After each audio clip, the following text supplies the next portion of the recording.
ഓണത്തിന് നിറം പകരാൻ കുടുംബശ്രീയുടെ പൂക്കൾ റെഡി. പുറമണ്ണൂരിൽ ചെണ്ടുമല്ലിപ്പൂക്കൾ വിളവെടുത്തു.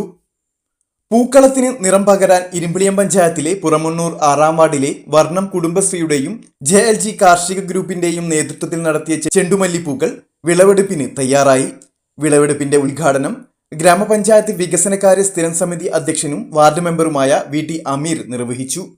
ഇരുമ്പിളിയം പഞ്ചായത്തിലെ അഗ്രി CRPയുടെ നേതൃത്വത്തിൽ എത്തിച്ചു നൽകിയ തൈകളാണ് 6 ഏക്കറോളം സ്ഥലത്ത് കൃഷി ചെയ്തത്.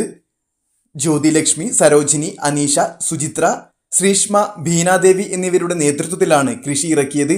ഈ വർഷത്തെ പ്രതികൂല കാലാവസ്ഥയെയും അതിജീവിച്ച് 100 മേനി വിളവാണ് ലഭിച്ചത്. ചടങ്ങിൽ ഗ്രാമപഞ്ചായത്ത് CDS chairperson Sasikala, panchayat CDS agri CRP Anju, anganwadi teacher Vijaya, MK Ijas, TN Hamza, C Rahmathulla, Sheeba Cholakkattil, Manikandan എന്നിവർ സംസാരിച്ചു.